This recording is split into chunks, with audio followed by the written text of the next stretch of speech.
कि वो आंगनबाड़ी के बारे में बात करेंगी। रंजना, आप सब बहुत थक गई होंगी इतना इंतजार करते करते, गर्मी भी है। तो सबसे पहले मैं आप सबको धन्यवाद देना चाहती हूँ कि आप यहाँ आई हैं और एक दूसरी की जो समस्याएं हैं उनके बारे में मुझे आपने अवगत किया। उसके साथ साथ आप मेरी बातों को भी सुनने के लिए आई हैं। यहाँ महिला कांग्रेस की अध्यक्ष जी, शकील जी, पीसीसी के अध्यक्ष जी और हमारे जो गठबंधन की साथियां हैं, उन सबको भी मैं धन्यवाद देना चाहती हूं कि उन्होंने ये प्रोग्राम आयोजित किया और आज यहाँ मौजूद है मंच पे। देखिए, हम सब महिलाएं हैं और महिला होने के नाते हम एक दूसरे को इस तरह से समझ पाते हैं जिस तरह से दूसरे नहीं समझ पाते, आदमी नहीं समझ पाते, क्योंकि हमारा जीवन अलग होता है। चाहे आप गांव में गरीब महिला हो, चाहे आप बड़े शहर में बड़े घर की महिला हो, महिला होने के नाते हमें संघर्ष का सामना करना होता है। किसी ना किसी तरह का संघर्ष हमेशा हमारे सामने आता है। जहां तक आपकी बात है, आप इतना संघर्ष कर रही हैं इतने सालों से, 20 सालों से, जब से ये सरकार आई है, आपको क्या मिला है? मैंने सबकी बातें सुनी।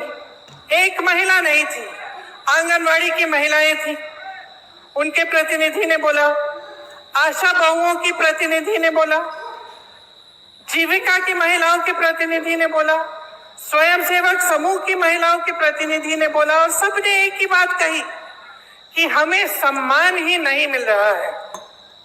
यही बात की अगर ठोस तरीके से देखा जाए तो जो वेतन मांग रही हैं, जो कह रही हैं कि हम दिन रात काम कर रहे हैं, हमें 12 बजे रात को फोन आता है तो हम चले जाते हैं किसी की डिलीवरी कराने। हम इतने छोटे 10 कोविड के समय, तो हमें 24 घंटे मौजूद होना पड़ता है, 24 घंटे तैयार होना पड़ता है काम करने के लिए, लेकिन हमारा सम्मान नहीं है, हमें वेतन ही नहीं मिलता। सब यही कह रहे हैं कि सरकार उनको जो मानदेय दे रही है, कहीं 1500, कहीं 3000, ये कोई मानदेय है? ये आज के जमाने में आप बाजार जाओगे, आपको क्या मिलेगा 3000 रुपए में? 1000 रुपए में क्या मिलेगा आपको? आधी चीजें आप छोड़ के वापस आ जाएंगी और आपको महीने में 1000 रुपए दिए जा रहे हैं। त्योहार आते हैं, बच्चों की शिक्षा करानी है, बच्चे बीमार पड़ जाते हैं, घर के छप्पर में कोई लीक आ जाता है, पानी आ रहा है, उसकी मरम्मत करनी है। कैसे करते हैं आप ये सब? कैसे करते हैं आप ये सब? और जब आपको बुलाया जाता है, आपको हाजिर होना पड़ता है। तो चाहे आप किसी पाठशाला में काम कर रहे हैं, चाहे आप मिड डे मील पका रहे हैं, चाहे आप स्वास्थ्य की सुविधाओं में मदद कर रहे हैं, चाहे कुछ भी कर रहे हैं, आपके 8 से 10 घंटे इसी काम में गुजरते हैं। आप घर आती हो तो ये नहीं है कि आराम से लेट सकती हो। आप घर आती हो तो आपको अपने बच्चों को संभालना है, उनकी पढ़ाई की देखरेख करनी है, किसी का स्वास्थ्य ठीक नहीं है उसका देखभाल करना है, पूरे घर को खाना खिलाना है, परिवारजनों को खाना खिलाना है, और जब तक वो सब सोते नहीं है तब तक आप सोती नहीं हो। सच है कि नहीं है? सच है ना? तो ये समाज और ये जो सरकारें हैं, ये आपका सम्मान क्यों नहीं कर रहे हैं? ये मैं पूछना चाहती हूँ। आपने सोचा है कि चुनाव आ रहा है, चुनाव के आज शायद 1-1.5 महीने पहले हम चुनाव आ रहा है तो आपको 10,000 रुपए मिल रहे हैं। तो ऐलान हो गया है कि आपको 10,000 रुपए दिए जाएंगे। 20 सालों से यहां कौन सरकार में रहा? 20 सालों से किसने नीतियां बनाई? 20 सालों से 10,000 रुपए आपको क्यों नहीं दिए? अब चुनाव आ रहा है तो उन्होंने कह दिया कि 10,000 रुपए आपको मिलेंगे, लेकिन ये नहीं कह रहे कि हर महीने मिलेंगे। ये नहीं कह रहे कि आपका मानदेय 10,000 रुपए हो जाएगा, कि उसको बढ़ाकर हम आपको 10,000 रुपए देंगे। ये सिर्फ ये कह रहे हैं कि अब बड़ी संख्या में हम महिलाओं को 10,000 रुपए दे देंगे। क्यों? ताकि आप अपना वोट उनको दें। सिर्फ एक ही मकसद है, एक ही नियत है। महिला पर क्या बीतती है? महिला जब एक जगह से दूसरी जगह जाती है तो असुरक्षित महसूस करती है अपने आप को। अपराध बढ़ गए महिलाओं पे, 10 गुना बढ़ गए होंगे। ये जो लड़की अभी स्टेज पे आई थी, क्या कह रही थी कि मैं जब कॉलेज जाती हूँ दीदी मुझे डर लगता है, मुझे डर लगता है। पढ़ाई के लिए जा रही है, घर से जा रही है, वापस आ रही है, उसको डर लगता है, क्योंकि इस सरकार ने उसको सुरक्षित करने का कोई काम नहीं किया। महिलाओं के बलात्कार हो रहे हैं, अपराध हो रहे हैं महिलाओं पे, ये लोग FIR दर्ज तक नहीं होने देते। जब आप FIR दर्ज करने जाते हैं मना किया जाता है। मैंने बार बार ये देखा है। मैं यूपी में काम करती थी, 5 साल काम किया। मेरे ख्याल से हर हफ्ते, हर 10 दिन ऐसा एक केस आता था जहां महिला पे अपराध हुआ है और उसके लिए कोई मदद नहीं है, कोई खड़ा नहीं हो रहा है उसको मदद करने के लिए। वो खुद खड़ी है। नौजवान महिलाएं थी, 20-25 साल की, अपने आप अपना केस लड़ती थी, FIR दर्ज करने के लिए लड़ती थी, उनको भी जला डाला, मार डाला। तो इस समाज को बदलेगा कौन? बदलेगा कौन? जब तक आप अपनी शक्ति को नहीं पहचानेंगे तब तक कुछ नहीं बदलेगा। और मैं तब से, जब से मैं यूपी में काम कर रही थी, जब से मैंने वहां कहा कि 40% महिलाएं कांग्रेस पार्टी से चुनाव लड़ेंगी, चाहे हारे चाहे कुछ ना हो, लेकिन लड़ेंगी जरूर। इसीलिए ये नारा हमने जारी किया था, लड़की हूं लड़ सकती हूं। आपको, महिलाओं को ये बताने के लिए कि आपकी एक बहुत बड़ी शक्ति है। आज नीतीश जी, मोदी जी, अमित शाह जी आज इस शक्ति को पहचान रहे हैं।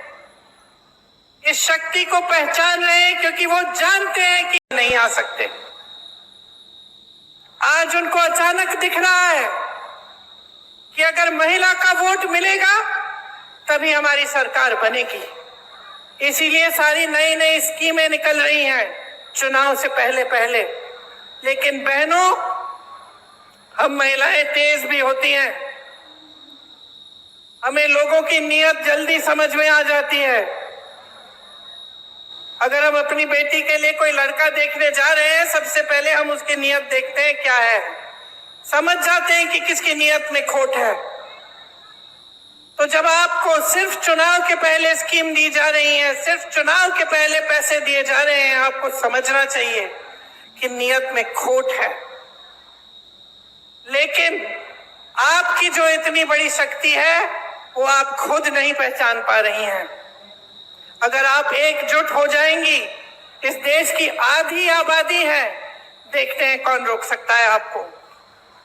देखते हैं किसकी हिम्मत है, किसी भी पार्टी की हिम्मत हो कि आपको 3,000 रुपए का मानदेय दे महीने में, कि आपको 3,000 रुपए का मानदेय दे महीने में। आप एकजुट हो जाइए, खड़े हो जाइए और अपना हक मांगिए, अपना अधिकार मांगिए, अपनी शक्ति को पहचानिए कि मैं महिला हूं, इस देश की आधी आबादी हूं, ये देश मेरे बिना स्वतंत्र भी नहीं हो सकता था। अगर इस देश की महिलाएं उस समय नहीं जागी होती, अगर वे स्वतंत्रता संग्राम में इकट्ठे होकर लड़ती नहीं, तो हम आज स्वतंत्र भी नहीं होते। तो हाँ, समाज और सरकार को पहचानने की जरूरत है कि हमारी शक्ति क्या है, लेकिन हमें खुद पहचानना पड़ेगा कि हमारी शक्ति क्या है। हमें खुद एकजुट होना पड़ेगा। हमें खुद देखना पड़ेगा कि कौन सी पार्टी, कौन सा गठबंधन हमें सम्मान दे रहा है। और सम्मान का मतलब ये नहीं है कि चुनाव के 10 दिन पहले 10,000 रुपए पकड़ा दिए, हमें खरीदने की कोशिश है। ये हमारा सम्मान नहीं है। हमारा सम्मान तब होगा जब आपको मानदेय, हर महीने का मानदेय सही मिलेगा। सम्मान तब होगा जब आपको पैरों पे खड़े होने के लिए पूरी तरह से सरकार आपका समर्थन करेगी। आपका सम्मान तब होगा जब आपकी बेटियां पढ़ने जाएंगी और अपने आप को सुरक्षित समझेंगी। और मैं आपको सीधा सीधा बता देती हूं कि भाजपा की सरकार, नीतीश जी की सरकार आपको कभी इस तरह का सम्मान नहीं, नीतीश जी की सरकार आपको कभी इस तरह का सम्मान नहीं देंगे। 20 सालों से इनकी सरकार चल रही है। आप आवाज उठाती हैं तो क्या होता है? यहां मंच पे कहा, आप आवाज उठाती हैं तो आपका मुंह बंद किया जाता है, पुलिस आ जाती है आपको पीटने, आपको गिरफ्तार करने के लिए। क्यों? अपराध कर रही हैं आप। अपराधियों को तो गिरफ्तार नहीं किया जा रहा है, लेकिन आप आवाज उठा रही हैं, आप अपना हक मांग रही हैं। आप कह रही हैं कि मैं 8 से 10 घंटे काम करती हूं, मुझे ये 1,000, 1,500 रुपए का मानदेय, ये 3,000 रुपए का मानदेय स्वीकार नहीं है, मुझे सम्मानजनक मानदेय दो। तो आपको पीटा जाता है, आपको पकड़ के थाने ले जाया जाता है। ऐसी सरकार कभी आपका सम्मान नहीं कर पाएगी। हमारे गठबंधन ने तय किया है कि जो जरूरतमंद महिलाएं हैं उनको 2,500 रुपए हर महीने मिलेगा। आपके मानदेय की बात हम सब अच्छी तरह से समझ रहे हैं और आपके मानदेय को बढ़ाने के लिए, आपके सम्मान के लिए हम सब काम करेंगे। आपने यहाँ मंच पे कई महिलाओं ने अपने बच्चों के स्वास्थ्य की बात की। हमने तय किया है कि जिस तरह से कांग्रेस की सरकार ने राजस्थान में 25 लाख का स्वास्थ्य बीमा जारी किया था, उस तरह से बिहार में हम उसे लागू करेंगे। इसका मतलब है कि 25 लाख रुपए तक कोई भी स्वास्थ्य सुविधा, चाहे वो सर्जरी हो, दवा हो, कुछ भी हो, वो आपको मुफ्त में मिलेगी। ये आपके समर्थन के लिए है, ये इसलिए है ताकि आपको अपने बच्चों के लिए, अपने स्वास्थ्य के लिए, अपने परिजनों के स्वास्थ्य के लिए संघर्ष नहीं करना पड़े। हमने ये तय किया है कि हम भूमिहीन परिवारों को 3 से 5 डिसमिल जमीन दिलवाएंगे। और सुन लीजिए, इस जमीन का मालिकाना हक महिलाओं को दिया जाएगा ताकि जमीन आपके नाम हो, जमीन आपकी हो। ये आपकी शक्ति है जिसे हम पहचान रहे हैं, ये आपका सम्मान है जिसे हम समझ रहे हैं। तो मैं वैसे आपकी बातों को सुनने आई थी, भाषण देने नहीं आई थी। मैं चाह रही थी कि एक संवाद हो, कि मैं भी समझूं, क्योंकि मैं उत्तर प्रदेश की महिलाओं की समस्याओं को जानती हूँ, केरल की महिलाओं की समस्याओं को जानती हूँ, अन्य जगहों में जहाँ जाती हूँ मैं समझती हूँ। मैं समझना चाहती हूँ कि कितना संघर्ष है आपके जीवन में। और जो मैंने सुना उससे स्पष्ट हो गया है कि आपके जीवन में इतना संघर्ष है। आप पूरे समाज का बोझ उठा रही हैं, आप समाज का बोझ उठा रही हैं, लेकिन समाज और सरकार आपकी तरफ देख ही नहीं रही है। जहां सरकार को मदद करनी चाहिए, जहां आपको सशक्त करना चाहिए, वो काम नहीं हो रहा है। एक बहन ने रोजगार की बात की, कहा कि यहाँ से तमाम लोग पलायन करके चले जा रहे हैं। इसका मतलब है आप अकेली रह जाती हैं, अकेली सभी संभालती हैं। जो पैसा आता है उससे खर्चा हो जाता है, ऊपर से आप आशा बहुएं हैं, आंगनवाड़ी हैं, आप ये सब काम कर रही हैं, जीविका का काम कर रही हैं, और फिर भी संघर्ष है, अकेली रह रही हैं। तो इतना संघर्ष है, इतना बोझ उठा रही हैं आप, क्या इस बोझ को पहचानना नहीं चाहिए? नेताओं को, सरकारों को? क्या आपको नकारा जाना चाहिए?